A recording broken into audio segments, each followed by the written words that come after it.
हम एक ऐसी दुनिया में रहते हैं जो रोशनी और रंगों से भरी है, लेकिन जो हम देखते हैं उसमें से कितना असली है और कितना सिर्फ एक धोखा, आईनों का, लेंस का और खुद रोशनी का एक खेल। आज हम प्रकाश के इन्हीं रहस्यों और इसके दिलचस्प खेल को समझने की कोशिश करेंगे। हमारे पास कक्षा 7 की विज्ञान की किताब से कुछ नोट्स हैं जो इस सफर में हमारा गाइड बनेंगे। ये एक बहुत ही मजेदार सवाल है और इसका जवाब एक बहुत ही सरल लेकिन गहरे सिद्धांत से शुरू होता है। शायद विज्ञान का सबसे पहला नियम जो हम सब सीखते हैं। क्या है वो? प्रकाश एक सीधी रेखा में चलता है। प्रकाश सरल रेखा में गमन करता है। हाँ, नोट्स में सबसे पहली लाइन यही है। बिल्कुल। ये सुनने में बहुत मामूली लगता है, पर रोशनी के सारे करतब, सारे खेल इसी एक नियम पर टिके हैं। ठीक है, प्रकाश सीधी रेखा में चलता है, मतलब वो अपने आप मोड़ या घूम नहीं सकता। लेकिन इसका हमारी दुनिया पे क्या असर पड़ता है? इसका सबसे बड़ा असर तो यही है कि हम कोनों के उस पर नहीं देख सकते। अगर रोशनी मुड़ सकती तो आप एक कमरे में बैठे बैठे हॉल में क्या हो रहा है वो भी देख पाती। अच्छा। इसे समझने के लिए एक बहुत पुराना और सरल प्रयोग है जिसे नोट्स में मोमबत्ती और पाइप क्रियाकलाप के नाम से दिखाया गया है। हाँ, यहाँ इसका एक चित्र है। इसमें एक व्यक्ति पहले एक सीधे पाइप से मोमबत्ती की लौ को देख रहा है और उसे वो साफ दिख रही है। बिल्कुल, क्योंकि पाइप सीधा है तो मोमबत्ती से आने वाली रोशनी की सीधी रेखा उसकी आंख तक बिना किसी रुकावट के पहुंच जाती है। लेकिन फिर क्या होता है? दूसरे चित्र में वो एक मुड़े हुए पाइप से देखने की कोशिश करता है और अब उसे लौ नहीं दिखती। क्यों? तो इसका मतलब यही हुआ कि रोशनी पाइप के साथ मुड़ने को तैयार नहीं है, वो अपनी सीधी राह पर ही अड़ी रही। एकदम सही। रोशनी पाइप की दीवार से टकराकर रुक गई, उसने रास्ता नहीं बदला। ये साबित करता है कि प्रकाश का अपना एक ही रास्ता है, सीधा। लेकिन यहां से एक मजेदार सवाल खड़ा होता है। क्या? अच्छा, प्रकाश इतना जिद्दी है और हमेशा सीधा ही चलता है, तो फिर हमें वो चीजें कैसे दिखाई देती हैं जिनसे खुद कोई रोशनी नहीं निकलती, जैसे ये मेज या चांद या हम और आप? अच्छा सवाल है। मतलब अगर रोशनी सीधी चलती है तो सूरज से आकर उसे धरती पर पड़ना चाहिए और बस हमें बाकी चीजें कैसे दिखती हैं? क्या वो टकराकर वापस आती है? बिल्कुल, वो सिर्फ रुकती नहीं है बल्कि किसी चमकदार सतह से टकराकर उछलकर वापस भी आती है। ठीक वैसे ही जैसे कोई गेंद दीवार से टकराकर वापस आती है। अच्छा। इसी उछलने या दिशा बदलने को प्रकाश का परावर्तन यानी रिफ्लेक्शन कहते हैं। तो परावर्तन ही वो वजह है जिससे हम बिना रोशनी वाली चीजों को देख पाते हैं? वाह! हाँ। हमारे नोट्स में लिखा है, दर्पण द्वारा प्रकाश की दिशा का ये परिवर्तन प्रकाश का परावर्तन कहलाता है। और ये भी कि कोई भी चमकदार सतह दर्पण की तरह काम कर सकती है। जैसे स्टील की प्लेट या ठहरा हुआ पानी। हाँ, और इसका एक बहुत बढ़िया उदाहरण पंचतंत्र की कहानी में मिलता है। यहाँ शेर और खरगोश का चित्र दिया गया है। हाँ, मुझे याद है ये कहानी। खरगोश ने शेर को कुएं के पानी में उसी का प्रतिबिंब दिखाकर हराया था। वो कोई जादू नहीं था, वो विज्ञान था। तो मतलब कुएं का शांत पानी एक समतल दर्पण की तरह काम कर रहा था। बिल्कुल। और शेर को जो दूसरा शेर दिखा वो असल में रोशनी का परावर्तन ही था। ठीक है, तो अब असली आईने पर आते हैं। समतल दर्पण जो हम सबके घरों में होता है, ये इतनी सटीक, इतनी असली तस्वीर कैसे बना लेता है? ऐसा लगता है मानो हमारे जैसा ही कोई शीशे के पीछे खड़ा हो। ये एक बेहतरीन सवाल है। इतना सटीक क्यों? इसका जवाब आईने में बनने वाले प्रतिबिंब के 3 गुणों में छिपा है। अच्छा। पहला, जैसा आप नोट्स में देख सकती हैं, प्रतिबिंब सीधा होता है, यानी आपका सर ऊपर और पैर नीचे ही दिखते हैं, तस्वीर उल्टी नहीं होती। ठीक है। दूसरा गुण है समान आकार, मतलब आईने में हमारी तस्वीर उतनी ही बड़ी दिखती है जितने बड़े हम असल में हैं, न छोटी न बड़ी। सही। लेकिन ऐसा क्यों? कैमरे में या हमारी आंखों में तो दूर की चीजें छोटी दिखती हैं, आईना ऐसा क्यों नहीं करता? क्या खूब पकड़ा है। ऐसा इसलिए है क्योंकि आईना समतल है, बिल्कुल सपाट। यह रोशनी की किरणों को किसी लेंस की तरह मोड़ता नहीं है, यह बस उनकी दिशा को पूरी तरह से उलट देता है, जिससे दूरी और आकार का एक बिल्कुल सही ज्यामितीय भ्रम पैदा होता है। और इसी से जुड़ा है तीसरा और सबसे दिलचस्प गुण, जो है आभासी यानी वर्चुअल। प्रतिबिंब दर्पण के पीछे बनता है। इसका क्या मतलब है? आभासी का मतलब है कि तस्वीर असल में वहां है ही नहीं जहां वो दिख रही है। यह सिर्फ एक ऑप्टिकल इल्यूजन है। मतलब एक धोखा? एक तरह से हाँ। आप आईने के पीछे जाकर उसे छू नहीं सकते या उसे सिनेमा की तरह किसी पर्दे पर नहीं उतार सकते।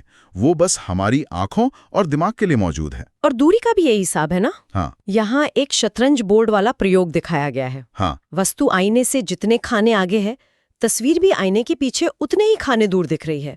तो अगर मैं आईने से 2 कदम पीछे हटती हूँ तो मेरी तस्वीर भी 2 कदम पीछे हट जाती है। बिल्कुल, ये सब उस सटीक इल्यूजन का हिस्सा है। लेकिन इस सटीक तस्वीर में भी एक बहुत अजीब गड़बड़ है, जिसे हम रोज देखते हैं पर शायद सोचते नहीं। सही। आप पार्श्व परिवर्तन की बात कर रहे हैं ना? दाएं का बायां दिखना, ये मुझे बचपन में बहुत कंफ्यूज करता था। हाँ हाँ मैं शीशे में अपनी टी-शर्ट पर लिखे शब्द पढ़ने की कोशिश करती थी और दिमाग घूम जाता था। ऐसा क्यों होता है कि आईना मेरे दाएं हाथ को बायां बना देता है पर मेरे सिर को मेरे पैर की जगह नहीं दिखाता? आहा, ये एक क्लासिक सवाल है। आईना असल में दायां बाएं को नहीं पलटता, वो आगे पीछे को पलटता है। आगे पीछे को? हाँ, कल्पना कीजिए आप आईने की तरफ अपना हाथ बढ़ाती हैं तो आपका प्रतिबिंब भी आईने की तरफ अपना हाथ बढ़ाता है। क्योंकि आपकी दिशा बदल गई है, आपको ऐसा लगता है कि आपका दायां हाथ अब बायां बन गया है। अच्छा, तो ये सिर्फ साइड्स की अदला बदली है, ऊपर नीचे की नहीं। बिल्कुल। और इसी दिमाग घुमाने वाले विज्ञान का एक बहुत ही शानदार इस्तेमाल एम्बुलेंस पर होता है। नोट्स में लिखा है कि एम्बुलेंस शब्द उल्टा लिखा जाता है। हाँ, ताकि आगे वाली गाड़ी का ड्राइवर जब अपने साइड मिरर में देखे तो पार्श्व परिवर्तन की वजह से उसे वो उल्टा शब्द एकदम सीधा एम्बुलेंस दिखाई दे। कमाल है। ये सेकंड्स में जान बचाने वाला डिजाइन है। बिल्कुल। ठीक है, तो समतल आईने तो सीधे साधे हैं, लेकिन असली मजा तो तब आता है जब हम आईनों को मोड़ना शुरू करते हैं, है ना? जैसे किसी फन हाउस में या बस एक आम चम्मच से हाँ, दुनिया अचानक अजीब दिखने लगती है। बिल्कुल। अब हम गोलीय दर्पणों की दुनिया में जा रहे हैं और चम्मच इसका सबसे बेहतरीन उदाहरण है। चम्मच के 2 हिस्से हैं और दोनों 2 अलग तरह के दर्पण हैं। नोट्स के हिसाब से चम्मच का अंदर धंसा हुआ हिस्सा अवतल दर्पण यानी कॉन्केव मिरर है। हाँ, जिससे हम खाते हैं। इसकी खासियत यह है कि यह प्रकाश की किरणों को एक जगह पर इकट्ठा या फोकस करता है। और चम्मच का पिछला उभरा हुआ हिस्सा उत्तल दर्पण यानी कॉन्वेक्स मिरर है। सही, ये प्रकाश को फैला देता है।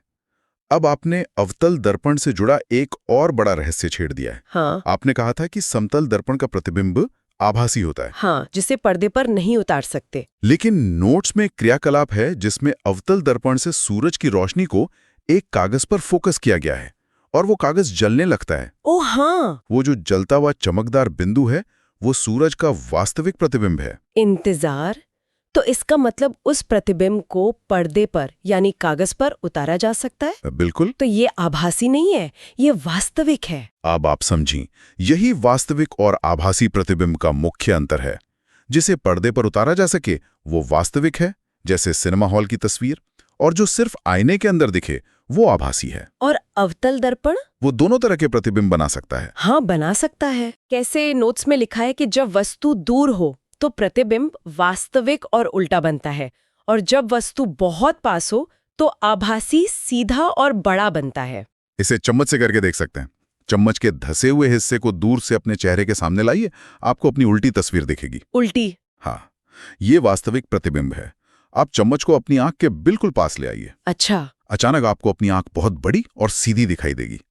ये आभासी प्रतिबिंब है। अरे वाह! और इसी बड़े और सीधे प्रतिबिंब वाले गुण की वजह से डेंटिस्ट इसे दांत देखने के लिए इस्तेमाल करते हैं। बिल्कुल। और टॉर्च या गाड़ियों की हेडलाइट्स में भी यही लगता है। हाँ, ताकि रोशनी दूर तक फोकस हो सके। सही पकड़ा। अब उत्तल दर्पण की बात करें, यानी चम्मच का पिछला हिस्सा। उसके गुण तो बहुत सरल हैं। प्रतिबिंब हमेशा सीधा, आभासी और वस्तु से छोटा होता है। और इसका इस्तेमाल गाड़ियों के साइड मिरर में होता है क्योंकि ये पीछे का बहुत बड़ा एरिया दिखा देता है। हाँ, इसीलिए उन पे चेतावनी लिखी होती है, objects in the mirror are closer than they appear. अच्छा, क्योंकि वे ज्यादा एरिया दिखाने के लिए चीजों को छोटा कर देते हैं। हाँ, जिससे हमें दूरी का सही अंदाजा नहीं लगता। ठीक है, तो अब तक हमने उन चीजों की बात की जो प्रकाश को बाउंस करती हैं, यानी परावर्तित करती हैं। लेकिन उन चीजों का क्या जिनसे प्रकाश आर पार निकल जाता है, जैसे चश्मा या मैग्नीफाइंग ग्लास? बहुत बढ़िया। अब हम परावर्तन से अपवर्तन की दुनिया में जा रहे हैं, यानी लेंस की दुनिया में। लेंस? लेंस पारदर्शी होते हैं, वे प्रकाश को रोकते नहीं, बस उसके रास्ते को मोड़ देते हैं। और दर्पण की तरह ये भी दो तरह के हैं, उत्तल लेंस जो बीच में मोटा होता है और प्रकाश को इकट्ठा करता है, जिसे अभिसारी लेंस भी कहते हैं, और अवतल लेंस जो बीच में पतला होता है और प्रकाश को फैला देता है। यानी अपसारी लेंस। और यहाँ एक चेतावनी बहुत जरूरी है जो नोट्स में भी दी गई है। क्या? किसी भी लेंस से सीधे सूरज को कभी नहीं देखना चाहिए। क्यों? क्योंकि उत्तल लेंस सूरज की सारी गर्मी और रोशनी को आपकी आंख के पर्दे यानी रेटिना पर एक बिंदु पर फोकस कर देगा और उसे जला सकता है। बाप रे, इससे आप हमेशा के लिए अंधे भी हो सकते हैं। ये तो बहुत जरूरी बात है। अच्छा, अगर मैं उत्तल लेंस के गुणों को देखूं तो वे बिल्कुल अवतल दर्पण जैसे ही लग रहे हैं। कैसे? दूर रखने पर वास्तविक और उल्टा प्रतिबिंब, और बहुत पास रखने पर आभासी, सीधा और बड़ा प्रतिबिंब। मैग्नीफाइंग ग्लास इसी का उदाहरण है। बिल्कुल सही कनेक्शन बनाया आपने। और इसी तरह अवतल लेंस के गुण उत्तल दर्पण से मिलते हैं। अच्छा, वो हमेशा आभासी, सीधा और छोटा प्रतिबिंब बनाता है। तो अगर आप एक के गुण याद कर लें तो दूसरे के अपने आप याद हो जाते हैं। ये तो बहुत अच्छी ट्रिक है। तो हमने देखा कि प्रकाश कैसे सीधा चलता है, कैसे टकरा कर उछलता है और कैसे किसी पारदर्शी चीज से गुजरते हुए मुड़ जाता है। लेकिन अब आखिरी और सबसे खूबसूरत रहस्य पर आते हैं, रंग। हमें सूरज की रोशनी सफेद दिखती है, पर फिर अचानक बारिश के बाद आसमान में इंद्रधनुष कहाँ से आ जाता है? उस सफेद रोशनी में ऐसा क्या छुपा है? हाँ, आपने बिल्कुल सही शब्द इस्तेमाल किया, छिपा है। क्योंकि सूर्य का तथाकथित श्वेत प्रकाश असल में सफेद है ही नहीं। तो फिर क्या है? वो 7 अलग-अलग रंगों का एक मिश्रण है। लाल, नारंगी, पीला, हरा, नीला, जामुनी और बैंगनी, जिन्हें हम विबग्योर कहते हैं। और इंद्रधनुष इसका सबूत है। बारिश के बाद हवा में पानी की छोटी छोटी बूंदें एक प्रिज्म की तरह काम करती हैं और उस सफेद रोशनी को उसके 7 रंगों में बिखेर देती हैं। एकदम सही। प्रिज्म कांच का एक टुकड़ा होता है जो यही काम करता है। वो सफेद प्रकाश की असलियत हमारे सामने लाकर रख देता है। लेकिन अब इसका उल्टा सवाल। पूछिए। अगर हम इन 7 रंगों को वापस मिला दें तो क्या हमें फिर से सफेद रोशनी मिल जाएगी? इसका जवाब भी नोट्स में। न्यूटन की डिस्क, एक डिस्क जिस पर ये 7 रंग पेंट किए हुए हैं। हाँ यार, चित्र है इसका। जब वो रुकी होती है तो सारे रंग दिखते हैं, लेकिन जब उसे बहुत तेजी से घुमाते हैं तो वो सफेद दिखने लगती है। क्योंकि हमारी आंखें उतनी तेजी से अलग-अलग रंगों को प्रोसेस नहीं कर पाती और दिमाग में वो सारे रंग मिलकर सफेद रंग का एहसास पैदा करते हैं। तो ये इस बात का पक्का सबूत है कि सफेद प्रकाश बस इन 7 रंगों का एक तेज मिश्रण है। बिल्कुल। तो कुल मिलाकर अवतल दर्पण डेंटिस्ट के काम आता है, उत्तल दर्पण गाड़ियों में, उत्तल लेंस जासूसी करने वाले मैग्नीफाइंग ग्लास में, और अवतल लेंस चश्मों में। परावर्तन, पार्श्व परिवर्तन और प्रिज्म जैसे शब्द अब सिर्फ शब्द नहीं बल्कि रोशनी के खेल के नियम लग रहे हैं। अगर आप रेलवे, एसएससी, बैंकिंग या किसी भी प्रतियोगी परीक्षा की तैयारी कर रहे हैं तो आपके लिए एनसीईआरटी पढ़ना बहुत जरूरी है, क्योंकि ज्यादातर परीक्षाओं में सवाल सीधे या घुमाकर एनसीईआरटी से ही पूछे जाते हैं। इसीलिए हमने आपके लिए कक्षा 6 से कक्षा 12 तक के एनसीईआरटी नोट्स तैयार किए हैं, जो सरल भाषा और परीक्षा उपयोगी हैं। अगर आप ये नोट्स लेना चाहते हैं तो अभी व्हाट्सएप नंबर 92299-09706 पर मैसेज करें। नोट्स की कीमत बहुत कम है, तो बिना देर किए अभी मैसेज करें। अगर आपको यह वीडियो पसंद आए तो कृपया लाइक करें। जो लोग अभी तक चैनल को सब्सक्राइब नहीं किए हैं वे जरूर सब्सक्राइब करें। नीचे कमेंट बॉक्स में अपना फीडबैक अवश्य दें।